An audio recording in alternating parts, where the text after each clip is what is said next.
Oh, you got the flute? Hey, Billy Bird, are you that out might there? be it. Hey, look at that. Oh, he's got the flute. Okay. All right. Well, Okay. now you might be Yeah, jumping. yeah, yeah, yeah. Yeah, well.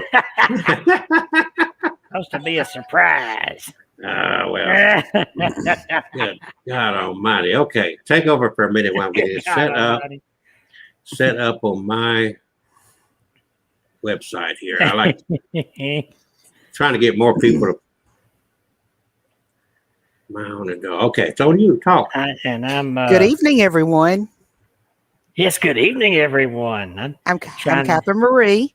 To my that way. Hold on. That way.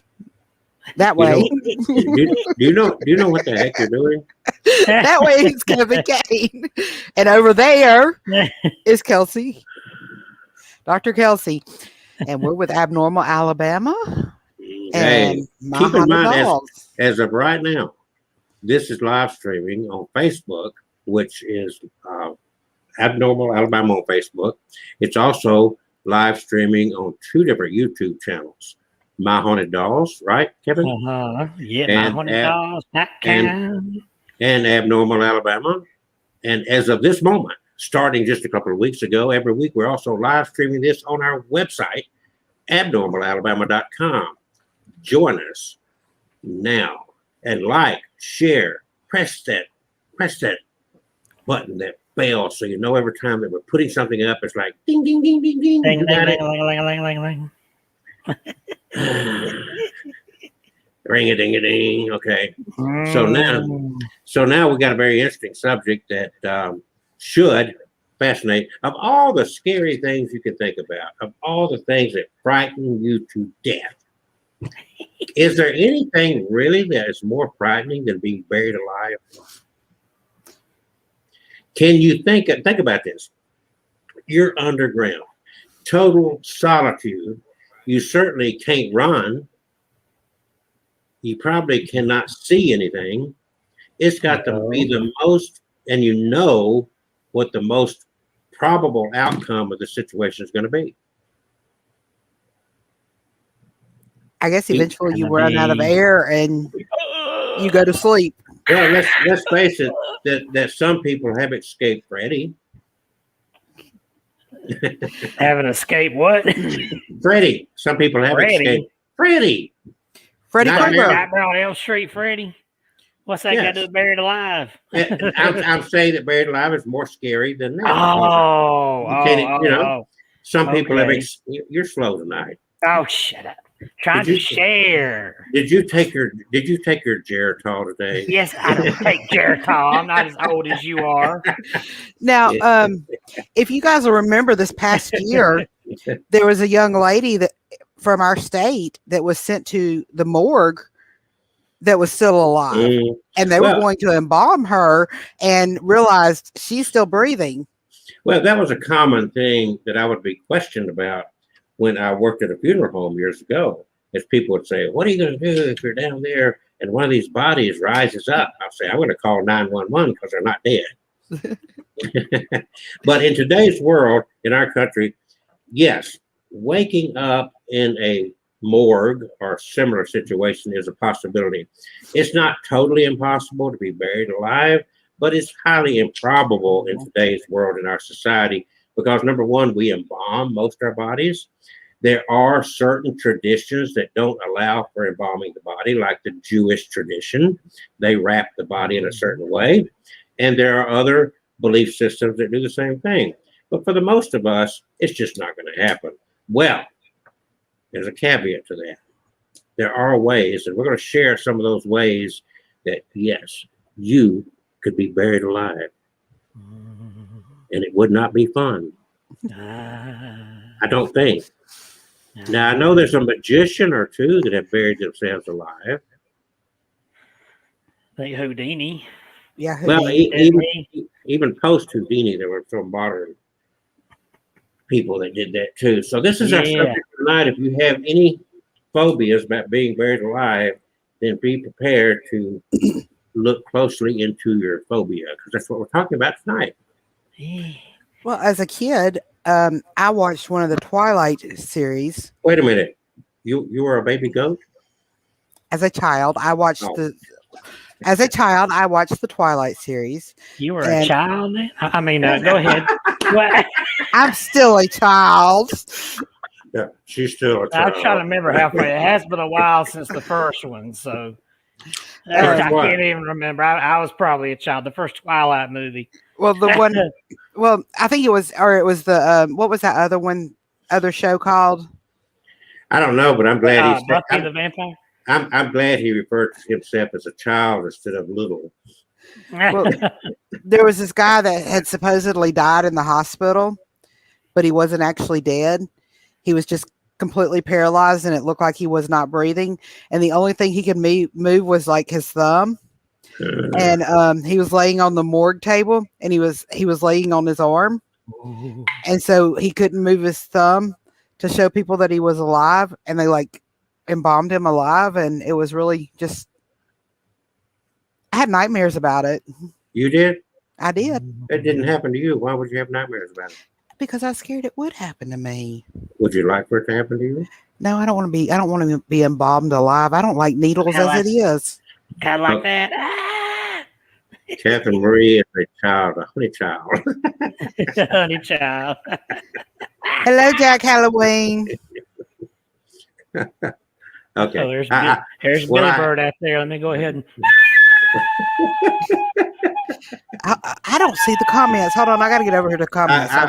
First of all, See, all I can do is make noise with it. that's all you do anyway. I'm So gonna have to do Jack. I had to reread what Jack Halloween wrote because when I Yeah, first saw it, and I Catherine thought Marie is a child. Catherine Marie is a child, a horny child, and no, it's not horny, it's honey. Honey child. Honey child. Honey child. See, only his little mind over there would think it's horny child. That Little man. little dirty mind over there. All right, we have some stories, and all day today, Kevin has been digging deeply to find us some very interesting and fascinating buried alive stories, and some of them you're gonna be surprised because some of them, it's amazing the many ways that you could be buried alive. Some with intent that somebody buried somebody alive. Can you imagine? And there are some stories I've heard. I don't know if Kevin got these stories or not. I've heard though that people had to dig their own grave. Oh. So I'm going to turn this over to Kevin, the haunted doll Kane, and if Catherine, the child, the horny child. I mean, honey child. Honey child. You got to say it southern. So we're going to let Kevin do it. All right. It's so hard to do this opposite thing.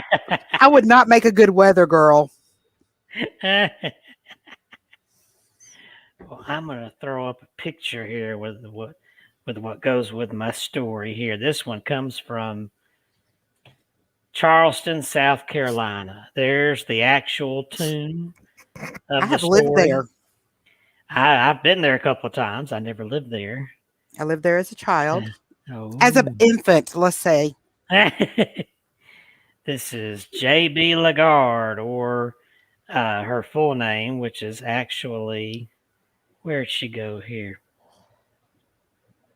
Now, where'd she go here? Should What is have. her name? You lost his story already. You want me to read it? Yeah, I didn't. No. I got the story. I'm just trying to find her name. What was her name? Julia. Julia Lagarde. Lagarde. Yeah. Julia got it. Lagarde. On the Julia tomb is Lagarde. J.B. Lagarde, but it's Julia is what the J stands for. That's what I was looking for. Yes. Was there pictures All of the right. inside of the tomb?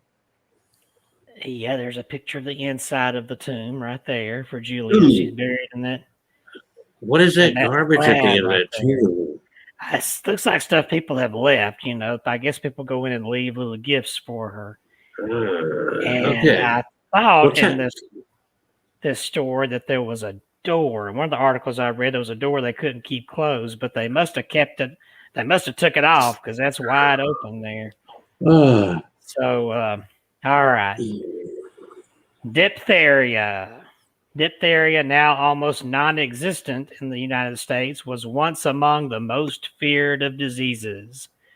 What made it all the more dreadful is that children were frequently its main victims. While no one was immune, it was the children who suffered the highest rates of fatality. Edisto Island lies about an hour south of Charleston, South Carolina, on the Atlantic Ocean. The mid-19th century was a golden age for the plantation owners there. For its fabled Sea Island cotton was among the most valuable exports in the world. It was said that on Edisto, the crop was sold before it was even put in the ground. Much of Edisto Island consists of wetlands, which is fortunate as a person can bake in South Carolina during the scorching hot summers. And I've been out there in the summer. It's hot. Along the coast, a breeze might provide some relief, but once inland, the air can turn muggy, heavy, and still, and these stupid ads, and in many ways, deadly. Diphtheria is thought to thrive in dank, stagnant water, which is one reason cities and countries which fall to the ravages of natural disaster frequently experience epidemics. In the years leading up to the Civil War, not much was known about the disease, and in fact, it had only recently been named, though its horror had been known for several lifetimes. There once was a family on Edisto Island, wealthy planters, living near the northern coast. There were at least 2 children, a son and a daughter, some years older than her brother. There might have been others lost to time, but it's these 2 that factor into our story. It was summer, and when the symptoms first began, it's likely nobody noticed. It could have been listlessness in the girl, which would likely have been attributed to the heat. The slaves which attended the family might have noticed that she was somewhat more pale than usual, but even that might be ignored. With the onset of a sore throat and fever, the more alert ones might have started suspecting something was quite wrong, and when she complained of difficulty in swallowing, it's a safe bet that people feared the worst. From there, the disease progresses rapidly. A leathery sheath-like membrane forms in the throat, tonsils, and nose, often leading to a distinctive swelling known as bull neck. Death comes from strangulation, as the sheath eventually makes breathing impossible, which was the case with the plantation owner's daughter, Julia, who could do nothing, and he could do nothing but watch his daughter slowly suffocate. In the mid-19th century, mortuary sciences were in their infancy, and on Edisto Island, they were non-existent. With temperatures frequently in the high 90s in the summer months, it was essential to get the dead into the ground or the crypt as soon as possible. Plantation houses were built to take advantage of prevailing winds, but even so, in mid-July, after even a few hours, decomposition begins to take hold. In chasing down old tales such as these, there are usually very few facts to go on. It's a lot like looking for the original source of the New Testament. It's generally agreed that there was an original source devoid of poetry and perhaps nothing more than quotes attributed to Jesus, the long-sought Q. In reconstructing Q, we look for similarities in the Gospels which might have all come from an original source. It's often the smallest details which give weight to the theory, which might be the most credible evidence of the underlying truth of the Gospels. With this story, one curious detail pops up over and over. The girl's funeral and internment were delayed in order for a much-loved relative to arrive. This delay should have made the stench of the body unbearable, and there is little doubt that if there was a several-day delay, the body would have been bloated and blackening. Nosegays were popular at funerals, not for the bright, cheery mood brought on by flowers, but in order to hide the stench of the body. But it's also agreed that when the time came for Julia to be brought to the crypt, she was still as beautiful and fresh smelling as she had been in life. Diphtheria was a frightening disease, and those whose job it was to carry the body into the crypt were nowhere to be found.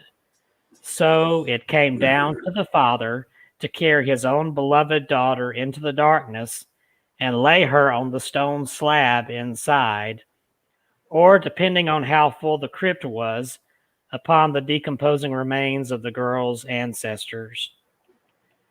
The heavy marble door was closed, locked, and the procession made its way home to rebuild their lives without the lovely flower which had brought happiness to the house. In about a decade, the drums of war began to beat. The girl's younger brother, now a young man, joined his regiment and went off to war. The family was proud of the young soldier, looking splendid as he rode off in his uniform. And like too many in that dreadful conflict, the next time the family saw the son was in a pine box. There was no thought of opening the coffin and viewing the horror that lay within. Instead, a quiet ceremony was held, and the coffin was brought to the crypt. The key turned in the lock, and with the help of a couple of strong men, the heavy stone door swung open to reveal another nightmare. The door opened, and a clattering of bones was heard as the remains of the young soldier's sister scattered on the ground. Here and there on her frame, leathery skin clung to the bone, and the gown in which she was interred still clung to her in obscenely bright white rags. Rather than being dead, it seems, she had only been in a coma, and when she awoke from the coma, it was to discover she had been buried alive. We can only imagine the horror she must have felt, waking from a deep sleep to total darkness. For inside the tomb, there are no lights, no windows, except perhaps a small opening near the ceiling for ventilation. How horrifying it must have been to see with the first light peeking through the decomposing bodies of her relatives. Or perhaps there was no window, no light to penetrate the tomb, and she only realized where she was when her hands touched the corpses in the darkness. Maybe the only light in the crypt came from the keyhole of the door, which must have drawn her to it in hopes of escape. A tomb is impossible to open from the inside except for the cases of the most paranoid, who feared being buried alive and had an escape mechanism built in. This crypt had none. When her family found her, the bones of the girl's fingers were shattered and frayed from frantically clawing at the door and trying to dig through marble with her bare hands to escape. It is said that screams were heard in the days following the girl's internment, but little attention was paid to them as they sounded far off, and after all, it's a graveyard. Southern graveyards are known for their ghosts. The girl's remains were once more laid out, and her brother placed inside the crypt. And once more the door swung closed and was locked. But shortly afterwards, the door was found ajar. Again it was closed, then it was found wide open.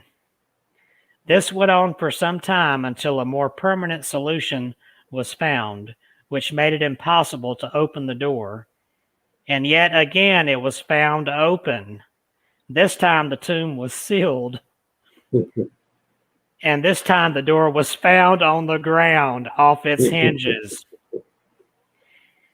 Never again did they try. Instead, the remains were buried and the door embedded in the floor of the crypt, where it remains to this day. And for those who look closely, the scratch marks of the doomed young girl can still be seen. This story was related by a young man named Grayson who led one of the ghost and graveyard walking tours in downtown Charleston. It seemed to be based in part, at least, on the storybook More Tales of South Carolina Lowcountry by Nancy Ryan. So you're going to find that most of these stories that we're talking about that Kevin is sharing with us are probably pre-Civil War stories. And there's a reason for that. Do you know the reason for that?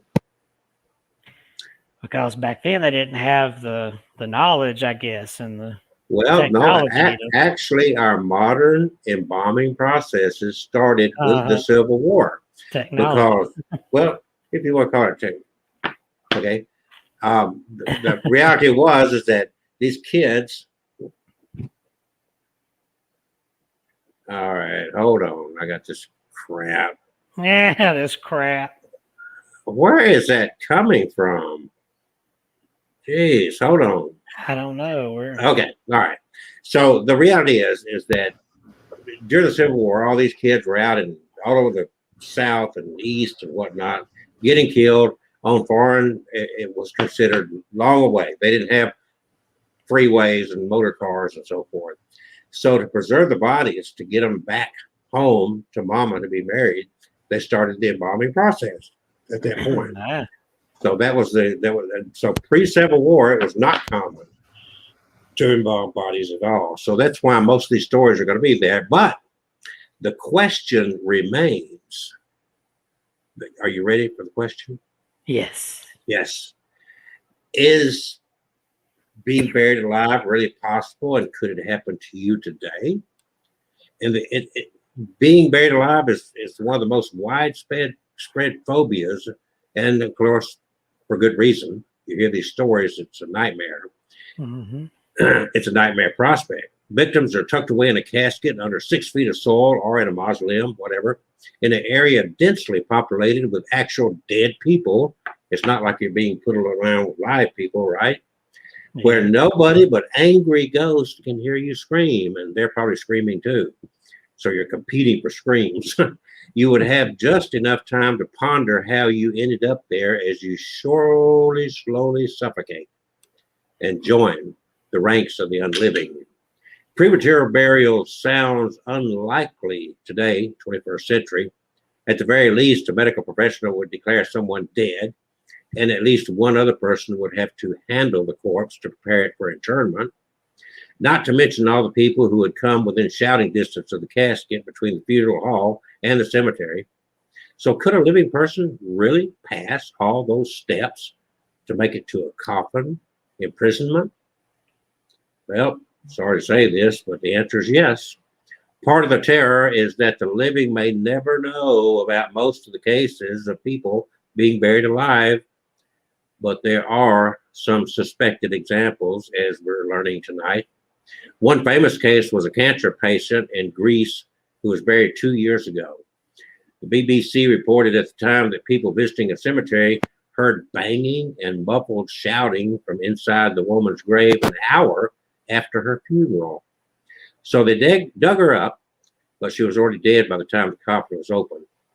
The claim that she woke up in the grave and subsequently suffocated has been disputed. Other accounts include a New York Times story from 1886 that said a girl in Ontario was exhumed to move her resting place, but the people involved in the relocation discovered her shroud was torn into shreds, her knees were drawn up to her chin, one of her arms was twisted under her head, and her features bore evidence of dreadful torture. And there's also been plenty of near misses, as in Massachusetts in 2005, when a woman was pronounced dead of a suicide, but a funeral director later heard a gurgling noise coming from the body bag, according to ABC. This man rescued her. So here are a few ways I'm going to list now that a premature burial could happen to you. The National Institutes of Health described catalepsy as a condition in which a person has a decreased response to stimuli and has a tendency to maintain an immobile posture. with the limbs staying in whatever position they're placed. The muscles are rigid, as with rigor mortis in actually dead people, and the breathing can be slowed, but the person may only appear dead. Catalepsy can occur with psychotic disorders like schizophrenia, among other conditions. In one case, a woman with narcolepsy, a condition characterized by suddenly falling asleep, also experienced catalepsy. And the combination led her being pronounced dead 3 times. 2 of those times, she woke up in a mortuary. And then, of course, you've heard of hypothermia. A severe case of hypothermia can cause a person to fall unconscious. Their pulse will be weak and their breathing slow and shallow, according to the Mayo Clinic.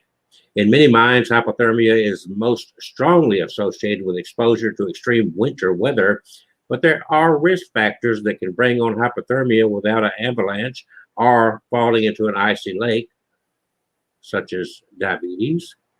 Hypothermia can also come from head trauma and certain kinds of drugs, including some antidepressants, narcotics, and sedatives, because they interfere with the body's ability to regulate temperature. In the case of the woman in Massachusetts who had attempted suicide and was falsely pronounced dead, the San Francisco Chronicle says she had overdosed and then stayed in a tub of water for a long period, so she exhibited huge signs of life. And then there's another one, bradycardia, a condition in which the heart rate slows considerably to make the person appear dead, especially when combined with fainting. Bradycardia may be caused by a genetic heart problem or a underactive thyroid, among other causes, the Mayo Clinic list. Alcohol, drugs, and anxiety can also bring on the condition. For one Kenyan man, it happened when he was given atropine, which slows the heart, as part of his hospital treatment after he swallowed insecticide, the Guardian said.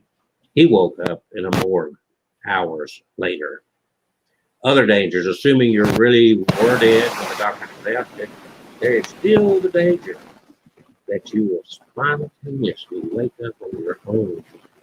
It's called the Lazarus syndrome, and it causes people to appear miraculously revived. Their heart suddenly starts beating again after medical resuscitation efforts have failed. It is a rare condition that is not fully understood, but in one case, the Daily Mail reports a man was suddenly revived, but he again died 2 days later. So can it happen today? Well, the answer is, of course, yes. Welcome, Crazy Girl Oddities and Adventures. As she has saying a lot over here. Is anybody responding to Crazy Girl? Being buried alive is why they come up with the Save the Bell. Yes, Save the Bell practice. Caskets coming out up to the top with a string running through it and a bell attached. Yes, and now we're going to go back to Kevin, who I think might have another story or two. And as he goes along with these stories, keep in mind that some people were buried alive on purpose. Here's a picture right here. I can get it to come up here. Wait a minute. Can you imagine being buried alive on purpose? I hate when I go to add an overlay and I go to the stinking background by mistake. Okay, here don't we go. close that. I don't want to imagine being buried alive at all. There we go. Picture of a body that had been buried alive. You see his fingers and his mouth wide open where he had been screaming. I don't see a story with this one though. It's just a picture out there. It looked like a G.I. Joe to me. Like a G.I. Well, that's a big one because look, there's a person standing next to the coffin. Yeah. I don't think it's a G.I. Joe. All right, let me. It happens. It happens. Yeah. In fact, if we tie this in probably with the down in the island countries like Haiti, where they are supposed to turn people into zombies. Yeah.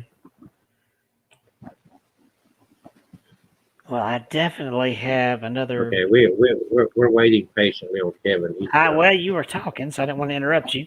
Kevin's having a senior moment.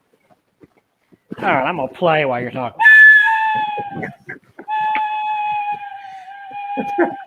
Okay. Getting Nah. Billy Bird all excited now. Billy Bird just vanished. He came in and said, "Oh darn," and never came Yeah, I back. said, "Oh darn!" and left. See, I chased him off with my scary flute playing. Yeah, you're about to chase me All off right. too. Right. Okay, so Move that off and put this photo up here to go with the story I'm going to tell. But it starts out with some interesting information here. Being buried alive ranks pretty high on the list of terrible ways to die, and it used to happen a lot more than it does now. In fact, in the earlier days of medicine, it was much more difficult to determine if someone was actually dead or just in a coma, emaciated, or paralyzed. Starting around the 18th century, suspected corpses were subjected to abusive tests. Y'all gonna love this. Abusive tests to establish death. It ranged from fairly benign nipple pinching all the way up to hot pokers inserted into their rectums. Now, if that don't wake you up and get you sitting up, I don't know what will. Well, I don't know. Are you saying that you would enjoy that? I would not enjoy a hot poker up the rectum. No. I don't think I know anybody that would enjoy a hot poker up the rectum. No, I don't know. I got a friend named Brandon. If no complaints registered on that last test, it must certainly be safe to presume that they're dead. Laughter ensued in 1846 when French doctor Eugene Bouchet, I don't know if I'm pronouncing this right, Eugene Bouchet suggested the use of a new stethoscope technology to listen for the existence of a heartbeat. While we should feel thankful that the days of inferior medical equipment and lack of knowledge are mostly behind us, we haven't rid humanity of this horrible experience quite yet. There is evil in the world that still makes the threat of being buried alive a valid concern. And some of these stories point out. Good luck sleeping tonight after reading these, especially if you suffer from taphophobia, the fear of being buried alive. So here's one about Angelo Hayes. As you go into that, I want to draw people's attention to something because something you said in there. It's very simple. In our lifetime, just going back in my lifetime, there was such a thing as frontal lobotomies. Okay? The point being is, do you realize that 100 years from now, they're looking back at us and saying, what were these ignorant people doing in the 21st century? So I just want to make that clear.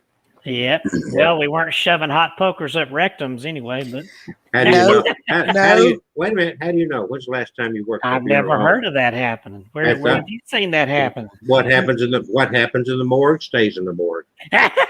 Well, they can just keep it in the morgue. But like today, we're injecting filler into our. You like what you see? What the heck was that? Speaking of Botox, what? And these crow's feet, we take care of the crow's feet, so we never look old anymore. Speak for yourself. I get okay. Look, nobody can tell my age, and if you know my age, you don't get this. Yeah, I get it. Yeah, but I'll send you an autographed picture if you can guess my age. Oh, I know your age. Not you. I know. I don't want an autographed picture. Where's my glasses? I forgot to put my glasses on. Where are my glasses? Finger. Put on your glasses so they see how old you are. The granny glasses. The granny glasses. Man, we all got glasses on. Oh, I can't see. I can't see with my glasses on. All right, I think Kevin was Okay. were you about to tell something, Kevin? Oh, yes, I was. I was going to tell about Angelo Hayes. Oh, I This fella know, right but here. you got us all worked up with the Ah. anal probe. Ah, So it wasn't All right. it wasn't the aliens that started the anal probes. It was it was the what? morticians. Morticians. Morticians. Okay. Maybe that's where they Alright. came from. Yeah. Denise, quit putting that hag up there. Okay. Okay. In 1937, a 19-year-old from France named Angelo Hayes cycle ride. Perhaps he had minimal knowledge of how to operate such a vehicle because he ended up crashing it and slamming headfirst into a brick wall. When help arrived, they found Hayes' head was mangled and he had no pulse. He was so terrible to look at. Oh no, what's going on my screen here? All right. He was so terrible to look at that his parents were kept from seeing him for their own good. Hayes was declared dead and buried 3 days later. Due to an investigation by an insurance company, the body of Angelo Hayes was exhumed 2 days after the funeral. It was quite the surprise to find that his body was still warm. Apparently, in the aftermath of the accident, his body put itself into a deep coma and required very little oxygen to upkeep his system. After being buried alive, Hayes received proper medical care and went on to make a miraculous full recovery. He then invented a type of security coffin that he toured across France. It was reported to contain a small oven, a refrigerator, and a hi-fi cassette player. So there's the story of Angelo Hayes. Well, you wouldn't need a cassette player in today's world. But people do get buried. Keep this in mind. It's common that people put a cell phone in the casket with their beloved. Oh. That's common practice. It has been for years. See, if you just go with cremation, you ain't got to worry about it. Well, I mean, that's me. I'm going for cremation because Yep. I got to get used to burning anyway. So He's got to get used to burning. Oh, there's Billy Bird. Hey. Hello, Billy Bird. Yeah, bird. Yeah, he said, "My Marie." Yeah. There it is. Kevin is jealous of Catherine, so he's got to play the flute. Jealous of Catherine. Because Billy Bird didn't say hi to you. I shoot you. Well, I'll just take my flute somewhere else and play.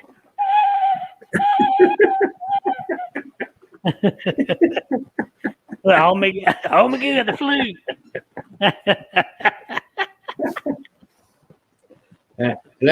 Billy Bird, I'll say this. After watching this show, you'll be glad to be buried alive. This is the scariest thing. Look, see, I got a hello. Look at that. And I didn't need two fellows pushed up there. No, he just needed a flute. I just needed a flute.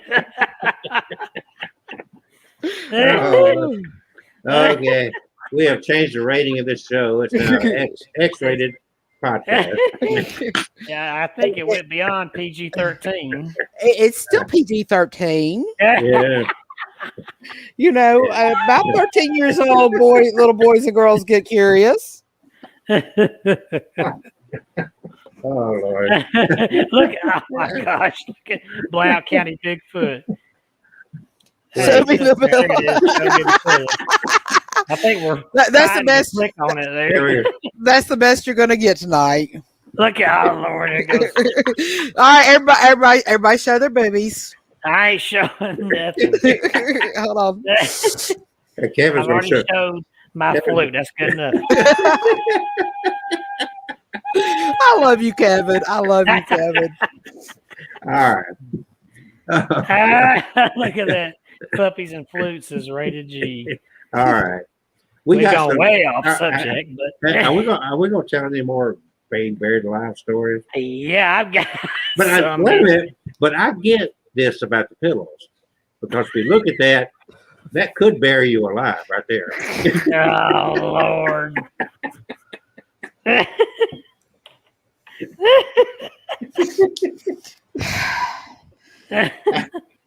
I wonder if I go to prison for suffocating someone Yeah, accidentally.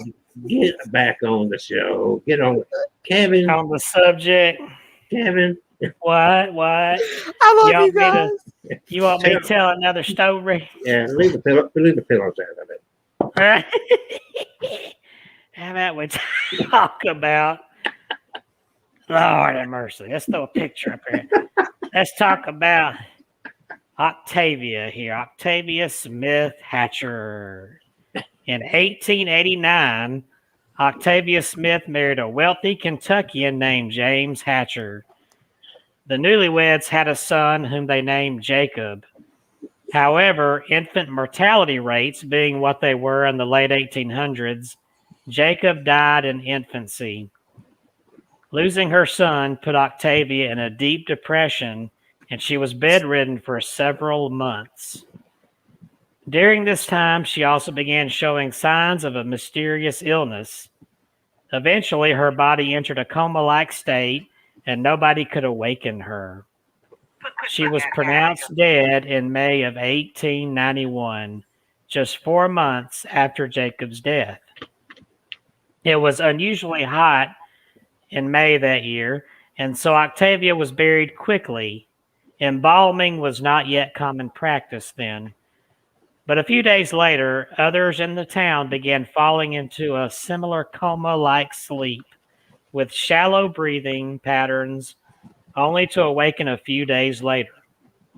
They discovered it was an illness caused by the bite of a tsetse fly. A Fearing tsetse that- fly. Yeah, tsetse fly. Fearing that she had been buried alive, James panicked and had Octavia exhumed, thinking she might awaken. She had, but James was too late. Octavia's coffin was airtight. He found the coffin lining had been shredded, and Octavia's fingernails were bloody. On her face was frozen a contorted shriek of terror.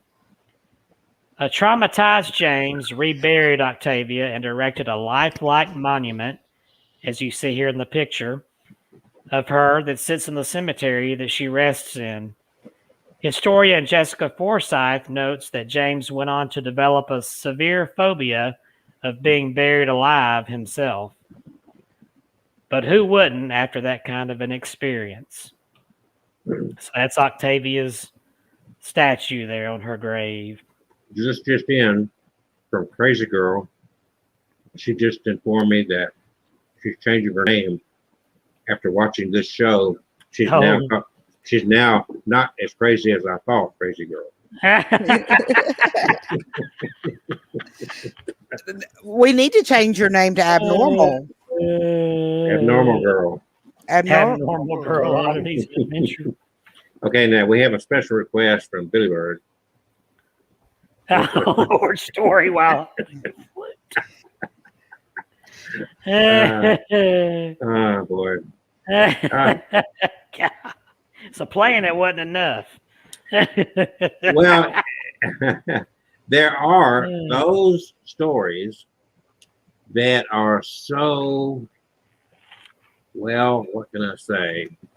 And I had, what I do, I closed this out by mistake, I guess. There was a story. Well, there's more than one story. I think Kevin's got one up on his screen that he can share with us. So not all of these buried alive stories happen to people that were mistakenly buried alive. There have been a lot of instances of people being buried alive because somebody buried them alive with intent. In fact, Kevin, there's a story of some 26 kids. What happened to them? Yeah, if you want me to go ahead and tell that one. Let's get it out of the way. Let's 26 go ahead kids. and let me go ahead and bring that up here. The horrific true story of 26 kids. And Okay, wait a minute. You got to get the clue. Got to get the. Oh, Lord. There you The go. horrible story of 26 children who were buried alive. And let's put the picture up here. Bibbidi bobbidi boo. There's the picture of what they were buried in. This big, it says a van, but that looks like a box off of a utility truck there. And you see, kind of makes me think that wasn't the right picture or something, because it did say that is it. They were taken off the bus and put into this is where the thing was dug up after the fact. But you see the top of it was crushed in. Yeah, this came with the article, so it must be. Let's see here. Get to the start here. As they were being driven along, let's see. That's not the start of the story. Here we go. In the 1976 Chowchilla kidnapping, 26 kids were taken from a school bus and locked in a trailer underground. So that's a trailer is what it is. They dug their way out, but the ordeal ruined their lives. As they were being driven along, the 26 pupils burst into song, If You're Happy and You Know It. It echoed around the bus as they did their clapping. But after almost 100 miles and more than 11 hours of driving, the lyrics changed to, If You're Sad and You Know It. The children were not on a happy outing. They were terrified after becoming hostages in what would be known as America's most notorious mass kidnapping, and singing to chase away the fear. They were to be buried alive and certain they were facing death during the terrifying ordeal. For decades, they've all tried to put the experience behind them, yet the group has been forced to relive those traumatic events of July 15th each year as the criminal mastermind behind it made a bid for parole. On that summer day, the school children aged from 5 to 14 had been enjoying an excursion to a swimming pool as part of their summer classes at Dairyland Elementary School, Chowchilla in Central California. At 4 p.m., the bus driver, Ed Ray, was forced to stop on a deserted, dusty road outside of the farm town by 3 armed men. The kidnappers, disguised with tights over their heads, ordered Ray, who was then 52 years old, along with his passengers, 7 boys and 19 girls, into 2 white vans before driving for hours northwest to a remote rock quarry west of Livermore.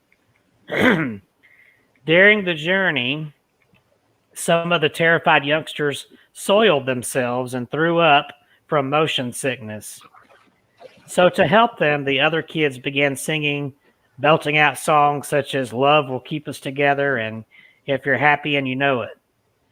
It was an attempt to cheer them up, but nothing could shake their growing sense of dread. Speaking to the Daily Mirror, one of the victims, Larry Park, who's now 49, says, At first, we kids thought it might have been a joke carried out by some parents, but it quickly turned to horror. One of the men had a double-barreled, sawn-off shotgun that he pointed at us. I remember that gun being pointed at me as though it was going to eat my soul. That's when I realized it was very bad and very real. I have a near photographic memory, so there is nothing about the kidnapping that I don't remember. Victim Jennifer Brown Hyde, who was 9 at the time, says she felt like an animal going to the slaughterhouse. After arriving at the quarry at around 3 a.m., the hostages were marched at gunpoint into the trailer of a removal van, which had been buried more than 12 feet below the ground. Let's see here. Then, in the darkness, the kidnappers made each of their hostages give them their name and a piece of clothing which they intended to use with their ransom demands. The men had planned their crime for over 18 months, inspired by the 1971 Clint Eastwood movie Dirty Harry, in which a killer called Scorpio kidnaps a busload of schoolchildren for a ransom. They had targeted the bus as they believed the youngsters were from a wealthy area and, despite coming from affluent families themselves, intended to demand $4 million in ransom. The young hostages were forced to climb down a ladder into the trailer. Inside, they found several stained, filthy mattresses and containers of water. Meanwhile, above them, they heard the kidnappers throwing dirt over the trailer, along with 2 tractor batteries to keep the hatch shut. Ray and the children were being buried alive. The men had equipped the trailer with battery-powered fans that sucked in fresh air, but the stifling heat was still intense. The children began wailing in the trailer's oven-like temperatures. Driver Ed Ray tried to comfort them, but he was crying too, convinced that the roof was going to cave in. Ray, who died in 2012 at age 91, later on said, "I remember children just screaming and crying. The sides of the van were bowing in. I knew that I was going to die. I just knew it." Eventually, the oldest child, 14-year-old Michael Marshall, announced that he was not going to die without putting up a fight.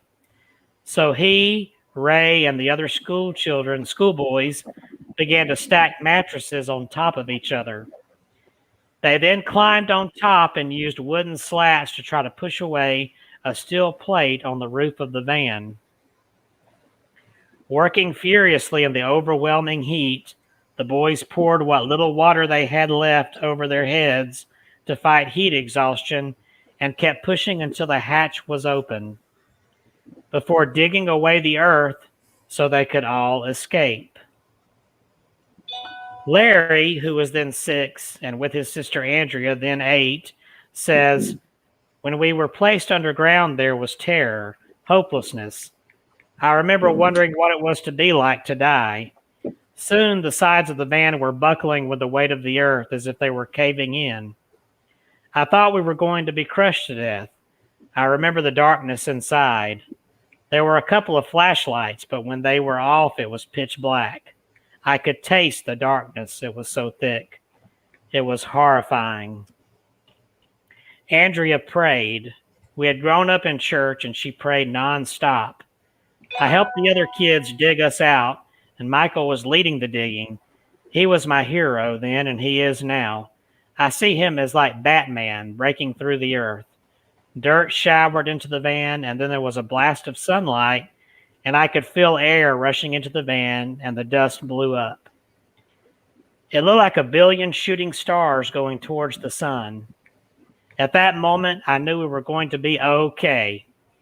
I looked at Andrea, and she looked at me with tears of relief in her eyes. After 16 hours of being buried alive, Ray and the children made it above ground. Incredibly, they literally caught the kidnappers napping, and as the men slept, the kids quietly escaped to the quarry's guard station near the Shadow Cliffs East Bay National Park, where the authorities were called. At some stage, the gang woke up and fled before police arrived on the scene. They discovered the trailer was registered to the quarry owner's son, Frederick Woods. They also found a draft ransom note. The escape had taken place before the kidnappers could even call it in.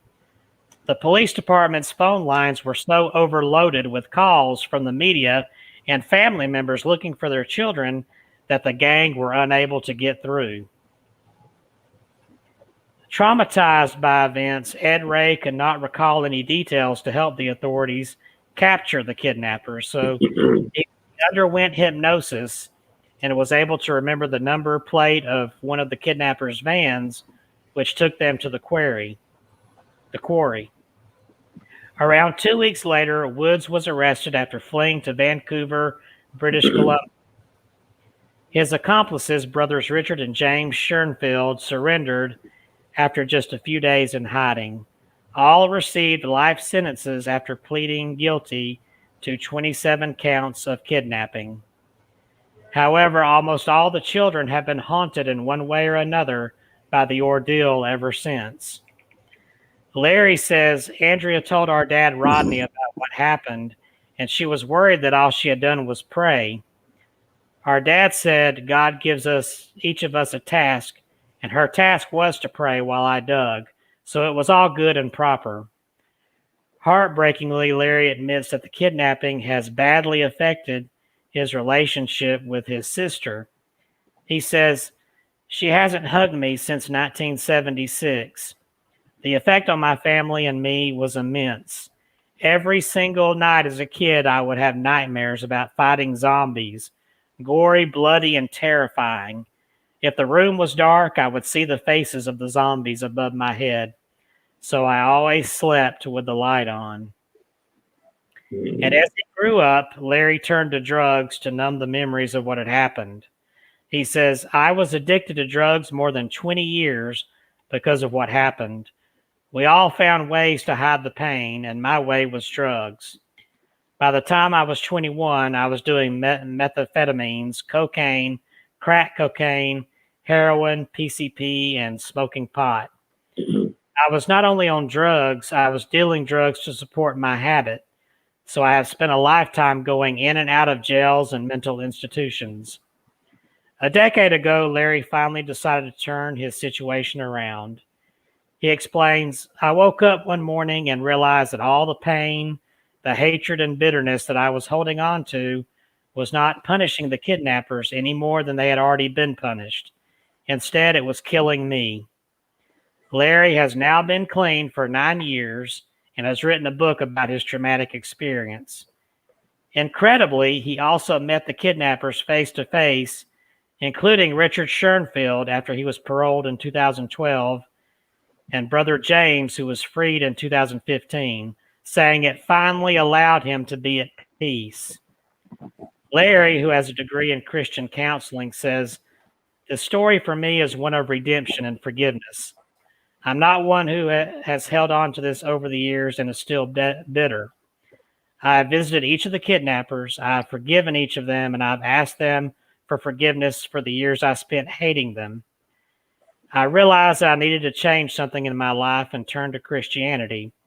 I figured that if that didn't work, I would try something else, but luckily it worked. There was a lot of pain and a lot of tears. If I was going to be set free from the prison of my life, I had to help these men get set free from the prison of their lives." However, this approach has worsened the rift with Andrea, Larry says. "She has dealt with this completely differently to me. She refuses to forgive. She hasn't spoken to me in 4 years now because of her struggle with what happened. She just can't see where I'm coming from." So, 43 years after the Chowchilla kidnappings, Woods made another bid for freedom. However, the 16-year-old was denied parole for the 17th time, and he was told that he will be kept behind bars for at least another 5 years due to poor behavior. The move has been welcomed by most of the victims, but Larry believes that this one-time captor should be given a second chance. He says, "I have mixed feelings about Fred and his parole hearing. I would love to go and advocate for his parole, but I'm not prepared to do that while he is prepared to get himself into trouble in prison. He was running a business out of the prison selling Christmas trees, of all things. If he can go for a length of time without getting into trouble, I would definitely go in and advocate for his parole. I did advocate for the other guy's parole, and I'm glad they are free." And that's the end of that article. Now, that's a strange events there. Well, that's everybody, right there. yeah, everybody has a different capacity in dealing. Of course, I was brought up, and it's not a popular sentiment, but I was brought up in the Christianity that I was brought up in. Forgiveness is what it's all about. Mm-hmm. And so not everybody's capable of doing that. But nope. I also was brought up with the two wrongs don't make it right. So, so it's a hard thing. And I know even some people just can't. They can't get over things like that. It is traumatic. We go through different trauma. Being buried alive has got to be, like we started to show out, one of the most traumatic things that an individual can go through. And what these kids, these were just tender little kids when this took place for them, which has got to be even more traumatic than it would be for somebody like as old as Kevin. He would just lay there in his coffin and play his flute. That's what he would do. I'd be banging on that coffin with a flute. Well, what we need to do is make sure we bury you with that flute so you can make a lot of noise if we hear the flute. There you go. That was pretty good, hey. There are a lot of stories of people that maybe they'll get paroled. Parole them, Kelsey, parole them. I hate to tell you, Billy Bird, but they will not allow my wishing machines behind bars. If nothing else, they can use the pieces to rig the Yeah, cell door to open up. they're not going to allow that. Okay. Billy Bird likes that flute, Terry. Yeah, I see that. And Catherine has got her microphone muted and she keeps trying to talk. Okay, Kevin, take your left hand and put it on top Oh, Lord. and blow twice. Nothing happened there. You got to cover the 3 holes. Now open it up. There's I'll one open- hole. No, down here, baby. Down on the There's that bottom. hole. Down on the bottom. Yes. Oh, should okay. You see, no. Put your left hand on the top 3 holes. Okay. Now leave the others open. The ones on the bottom open. Well, now I'm confused. You said the bottom ones. Okay. Now twinkle twice. Twinkle. Open up, everybody. Now open up all. Top finger. She's confusing me. Her words are not just the top and bottom. She's doing it from her perspective, not yours. Okay, look.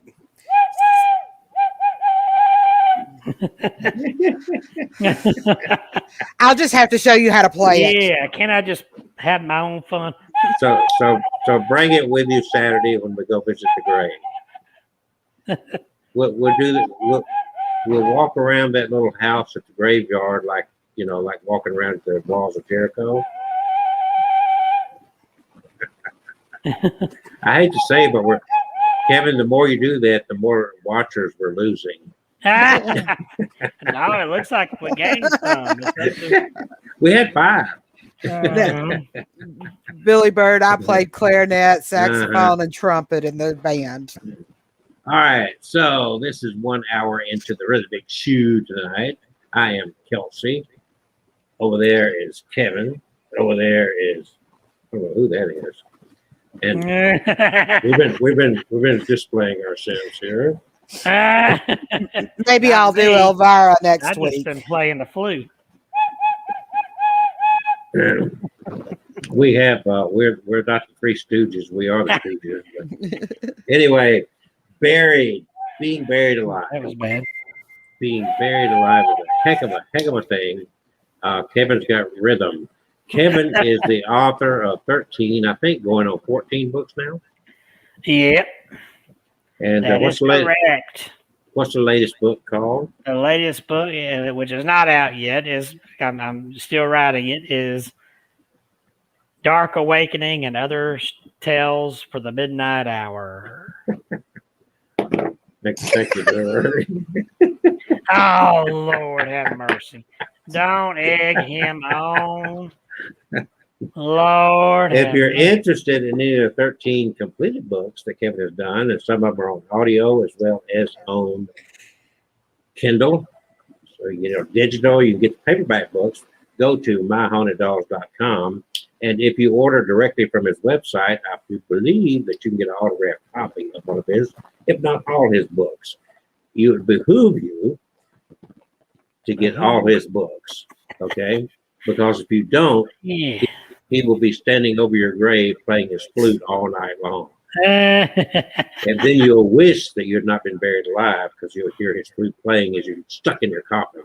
Buy it.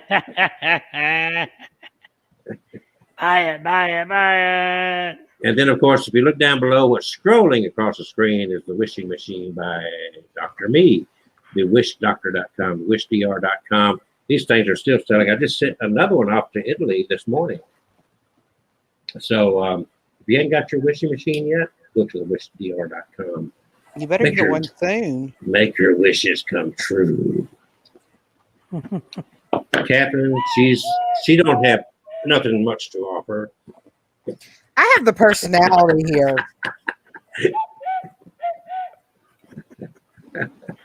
All right, so we're getting to the second half of the show, and I think Kevin's losing it over there. I think we're going to have to bounce him off the show. Everybody that wants me to bounce Kevin off the show, give me a thumbs up over in the chat box here. Well, I just go get a shower and go lay down. Look at him. Yeah, after playing that flute, he needs a shower. Actually, that's what made him. Oh Lord, who wants to boot him off?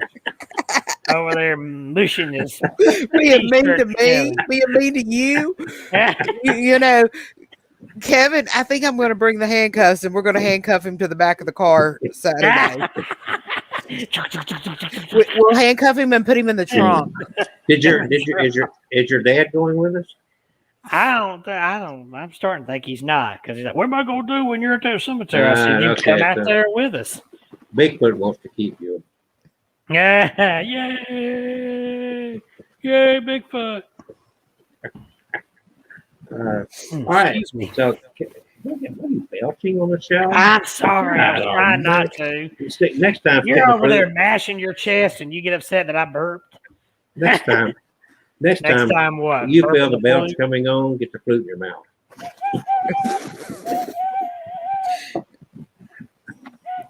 Oh.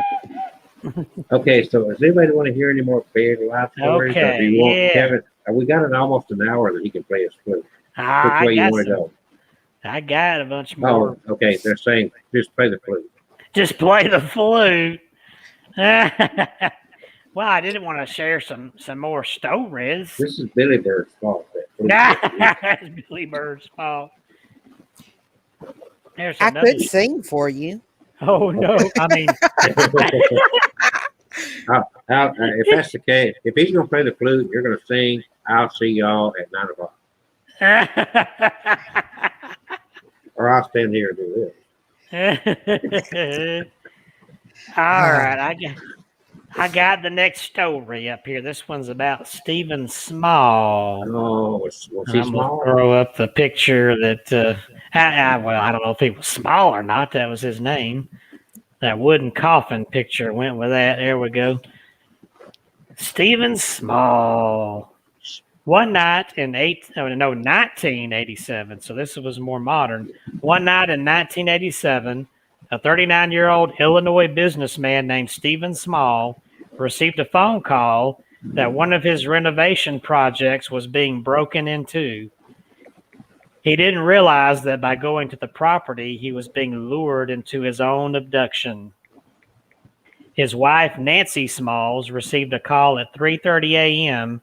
informing her that the ransom on her husband was $1 million. The family received 5 calls in total and were willing to comply with demands, only they couldn't understand them because of poor sound quality of the messages. Where Stephen was during this time was in a homemade wood box about 3 feet underground. His abductors provided him with a flimsy breathing tube and some water, suggesting they intended to let him live if they got payment. But something happened that they maybe did not plan on. Stephen's breathing tube failed. When police finally used their air patrol to find Small's vehicle, it was too late. They couldn't pinpoint how long he'd been inside the box, but they did deduct that he'd been dead for several hours. His abductors, Daniel J. Edwards, 30 years old, and Nancy Risch, 26, were convicted of first-degree murder and aggravated kidnapping. They planned it, said Kanaki Deputy Chief Pepin. They built a box. They put a ventilation system in it. So that is terrifying. There are some sick people out there, greedy sick people that will do anything.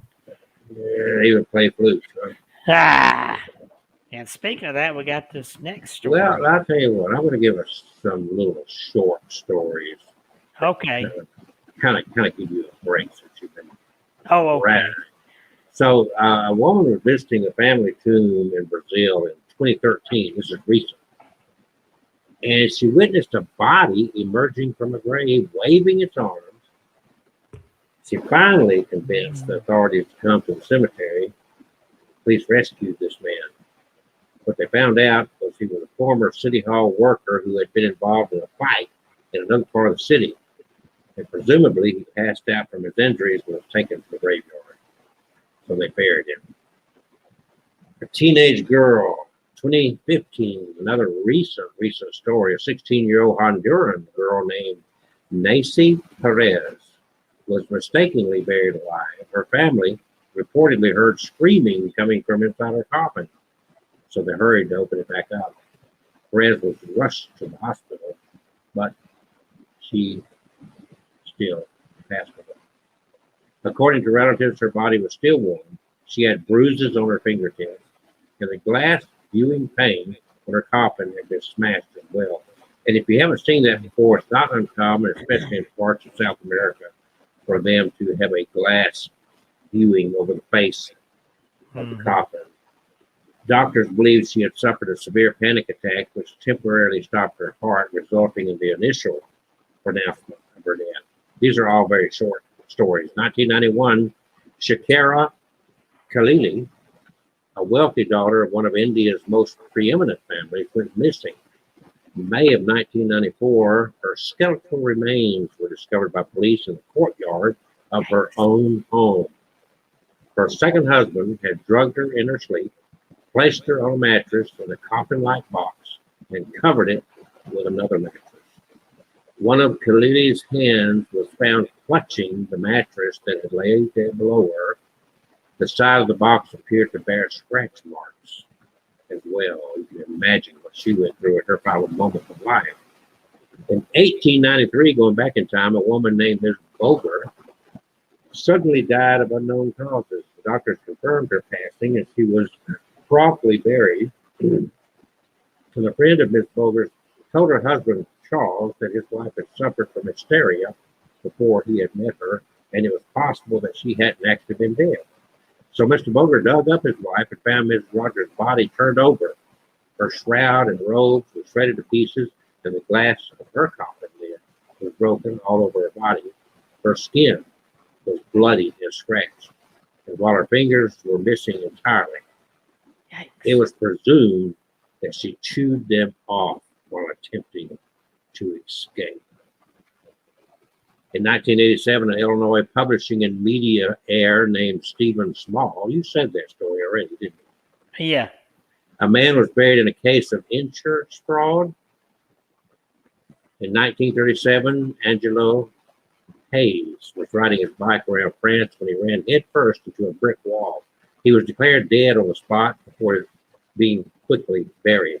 In the nearby town of Bordeaux, an insurance company became suspicious after realizing that Angelo's father had recently insured his son's life for 200,000 francs, and an inspector was sent to investigate the claim. The inspector had Angelo's body exhumed just 2 days after he had been buried to confirm the cause of death, and was shocked to discover that Angelo was still alive after 2 days. Yeah, that's that guy I told about there. Yeah, so when the doctor removed the shroud, he found Angelo's warm body and his heart barely beating. So let me see if I find one here that Kevin has not shared. One fearful story of premature burial comes from a pamphlet entitled The Most Lamentable and Deplorable Accident. A London butcher named Lawrence Cawthorne fell fatally ill in 1661, and his landlady was eager for his swift demise so that she could inherit his belongings. She saw to it that he was quickly pronounced dead without a doctor's consultation and buried at a nearby chapel. Not long after his entombment, visitors and mourners heard screams and shrieks coming from the grave. So when they dug him up, he had passed. The Cawthorne shroud was completely shredded.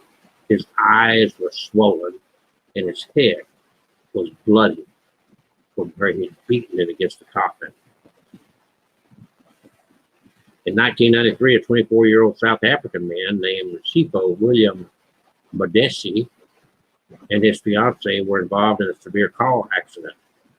Although Sipho's fiancee survived, Sipho was so badly injured that he was declared dead by responders following the accident. Afterwards, he was placed in a metal box for burial in the Johannesburg mortuary. For 2 days and nights, he remained in this box until he woke in a confused daze and began to scream for help. Luckily, some of the workers at the morgue were around to let him out of the box, and he survived the entire ordeal. On January 10th, 1884, Anna Hockwalt of Dayton, Ohio, did you cover that one? Kevin Lee? Am I talking to myself? No, Kevin's still here. He's Okay. just got himself muted. There, yeah, because I was hacking a okay. coffin. Yeah, I have not covered that story yet. That was on Okay. there. But So Anna Hockwalt of Dayton, Ohio, went downstairs to the kitchen after dressing on the day of her brother's wedding and was found dead shortly afterwards, sitting in a chair with her head leaning against the wall. The wedding went on, and her death was determined to be the result of sympathetic heart palpitation combined with her naturally nervous disposition. Hockwalt was buried in Woodland, but her friends feared that she'd been buried alive because her ears bore a remarkably natural color. They shared their suspicions with Hockwalt's parents, who finally had her disinterred. When her coffin was opened, well, she was dead, but she was on her right side, her fingers chewed to the bone, and her hair pulled from her head.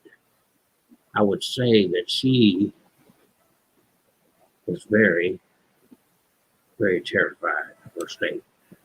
yep, A wealthy New Yorker, James Wrigley, you heard this one, not yet.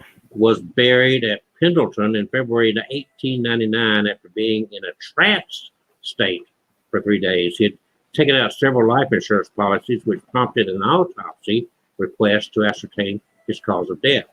According to a local paper, the glass covering the casket was broken, and the distorted features of the corpse, the position of his hands and feet, together with a number of blood spots on his face, showed that he was buried alive. Can you imagine being buried alive? Have any of you had any nightmares of being buried alive? Have you ever dwelled on the subject? Can you imagine? Look at Kevin. And just think about Kevin. So something happened to Kevin, and all of a sudden Kevin just looked dead. Okay?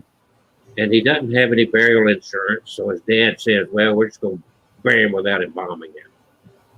So they go out in the back 40 of his ranch that lives on there in Chelsea. They dig a hole, and they throw him in it, and as they're kicking dirt over Kevin's flute and face, all of a sudden, he starts blowing on the flute. Can you imagine? I'm gonna have nightmares about that dang flute.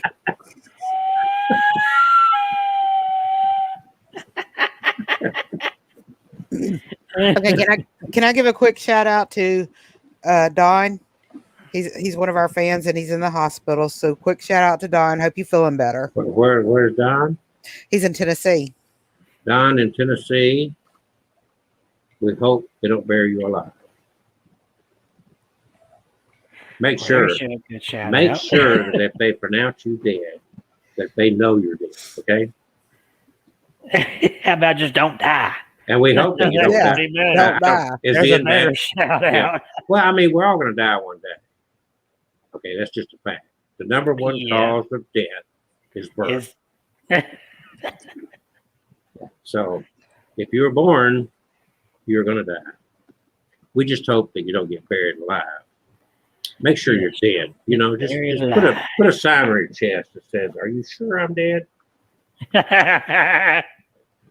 That's a new T-shirt with our Are future you corpse sure I'm T-shirt. dead? It's according to where these are inflated or deflated. Oh, Lord have mercy. How far do they droop now, Mama?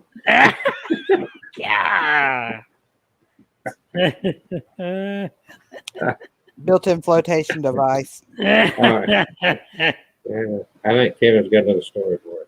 Yeah, I got another. This one's. So when you start the story, you got to play the flute.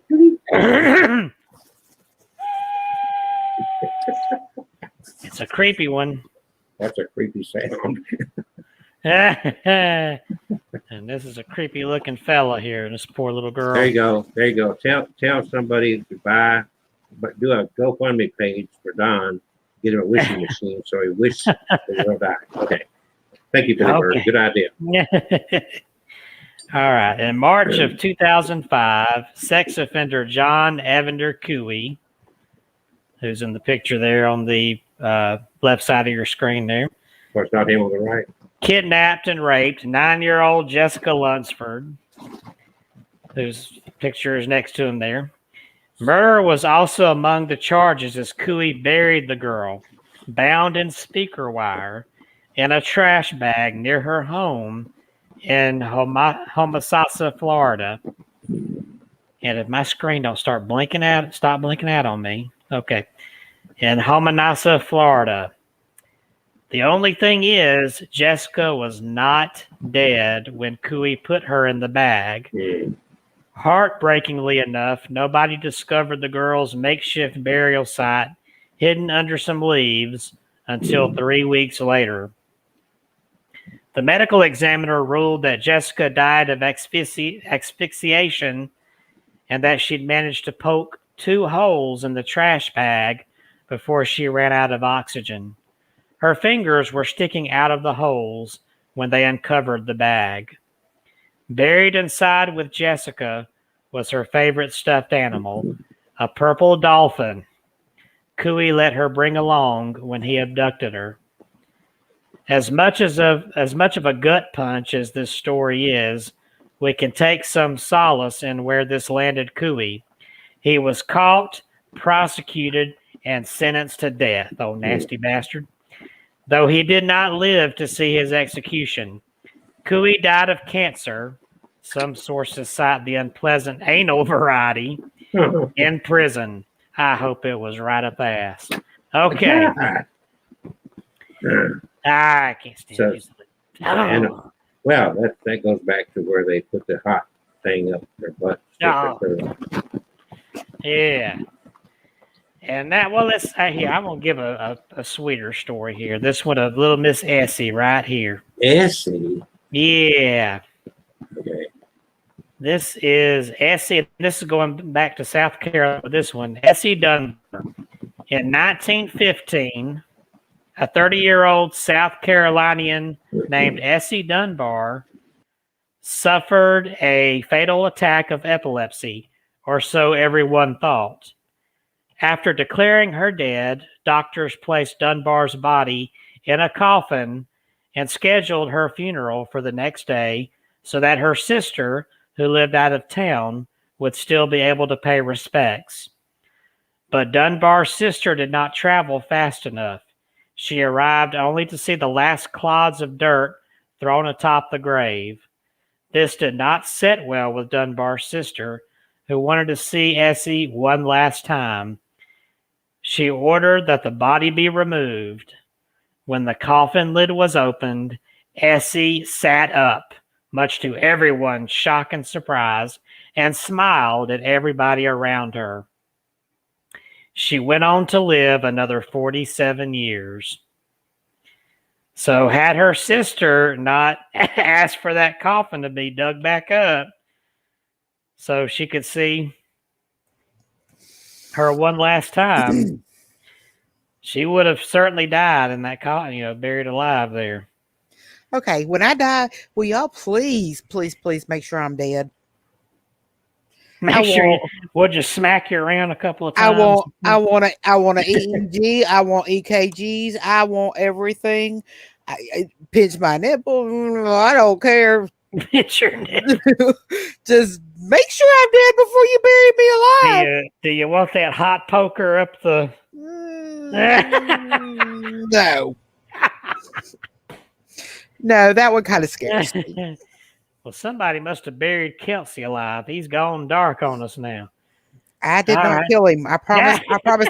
Y'all have seen me on the screen the entire time, except for when I had to go let the dog in. Well, I got more stories here I can tell. I can tell this one. I don't think he shared this one about the shoemaker. In 1822, a 40-year-old German shoemaker was laid to rest, but there were questions about his death from the start. Although the shoemaker's family confirmed his passing, he looked dead, they said. No one could detect any stench or rigidity in the cadaver. Still, the funeral went on as planned. But as the gravedigger was dispersing the last shovels full of dirt onto the grave, he heard a knocking from below. Reversing his process and now removing the earth as quickly as possible, the gravedigger found the shoemaker moving inside his coffin. His arms were drawn upward. He was not cold. And when an attending physician opened a vein, blood flowed all over the shroud. Over the course of 3 days, resuscitation attempts were made, but all efforts were fruitless. The shoemaker was declared dead once more and laid to rest for a second and final time. So I guess they didn't quite get to him in time. That's got to be, kind of heartbreaking for the family. Yeah. Have to go through the death, a couple of times. Kelsey, I guess did you miss the Elsie story? Yeah, I had to run to take care of something real quick. They had buried her thinking she was dead, and her sister showed up. I've seen her pictures before, but go ahead. Her sister showed up a day later, and they were covering the grave, and she said, "No, I've got to say goodbye. I want to say goodbye to her one last time." Yeah. So she made them uncover the grave, and they opened the coffin, and old Essie sits up and smiles, and she lived another 47 years after that. Well, at least she came back with a positive attitude. So if it had not been for her sister making those wishes, they wouldn't have known she was alive in there. All right. So there's a question that we have not addressed as we're going through our show tonight. Oh. So the question is, if you found yourself in the horrific experience of being buried alive, just how long could you survive if you got buried alive? So a normal healthy person might have 10 minutes to an hour, or 6 hours to 36 hours, depending on whom you ask, before settling into a premature grave. Scientists disagree, but one thing is for sure, it wouldn't be too long. It makes some of those stories kind of unbelievable, actually. It all comes down to the amount of air available in the coffin itself. The smaller you are, the longer you'll survive, because you take up less space, which means more room for oxygen. So the key to it is if you get buried, make sure the coffin is twice as big as you are. The moment your oxygen supply is gone spells the end. It's over, the finale, you're dead for real. Swimmers or marathon runners with excellent lung capacity might gain an extra minute by holding their breaths, but certainly nothing of any substantial time. Let's say the average casket measures 84 by 28 by 23 inches. If you didn't know, you can go to your local casket store and measure. So its total volume is 54.096 cubic inches or 886 liters. Not talking about cats. We'll use that as the internal volume to give you an extra few minutes of life. And the average volume of a human body is 66 liters. That leaves about 820 liters of air, or 1/5 of which, 164 liters, is oxygen. So if you're trapped, you'll consume 0.5 liters of oxygen per minute. It would take almost 5.5 hours before all the oxygen in the coffin was consumed. But there's nothing someone buried alive could do, because once you're in there, you're in there. Mm-hmm. That's because the coffin is probably well sealed. It's not to mention buried under 6 freaking feet of soil. So you have to be very quiet. Probably not going to hear anybody screaming from under that amount of dirt. Even if you were able to get out of the coffin without exhausting your air supply first, you'll find yourself in a situation similar to being buried in a mega landslide or avalanche. The dirt would be so dense and heavy that your chest would not be able to expand. It'd be like concrete settling in the course of seconds. So, and if you're able to move, the dirt would fall into your mouth or nostrils, and you could end up clogging your airways. But there's one upside. As the carbon dioxide builds up, it would make you very sleepy. And you would eventually fall into a coma before your heart stopped and the rest of your body followed. So it's kind of left to discussion. You might feel the suffocation, and it would obviously be terrifying, but at the very least, you wouldn't be conscious during those last few moments of your life. Isn't that a pleasant thought we're having tonight? Yes, it is. Well, think about this. They also lock a coffin. Well, now they encase them in this concrete thing, this vault in the ground. Mm-hmm. And Billy Bird got to get the wishing machine. He wants to be buried with a wish machine. So he'd rather have the wishing machine than a cell phone, I guess.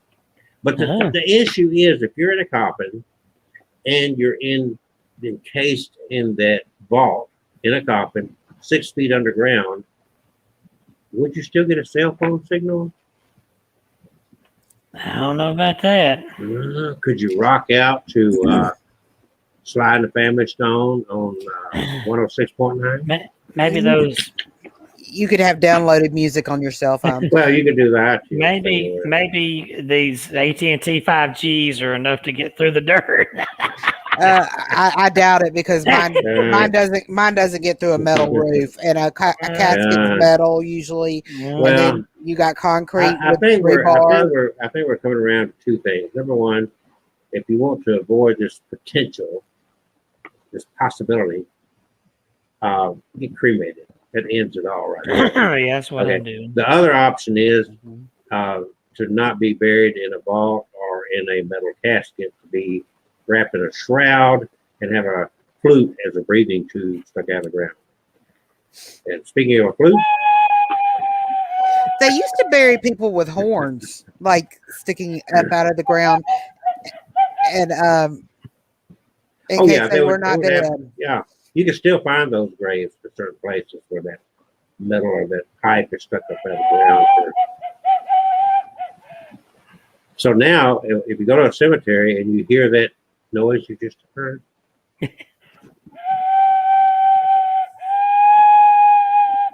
it's not that you would find somebody buried alive. It's that would prompt you to want to bury somebody alive.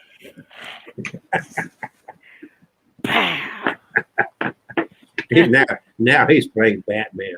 Well, okay. If you've got a coffin inside of the what's it called? The concrete thing. What's that thing called? Okay, so Billy Bird's got a good question here. Burned alive opposed to buried alive. I would rather. Here's the thing: smoke's going to get you before the fire actually gets you. Okay, so you're going to basically go to sleep So it's going to be Carbon- about the same Yeah. either So way. You're going to know that it's coming, but you will be out before it actually comes. yeah. Bottom line, if you're, I think that if I woke up and I was in my coffin, I think I'd realize that I was doomed. In a few minutes, I'm going to be passed out.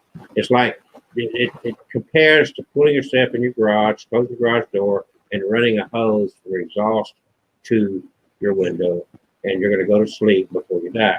So, It's a cheery thought. why don't they do the death penalty that way? Just put people in a vehicle in a garage.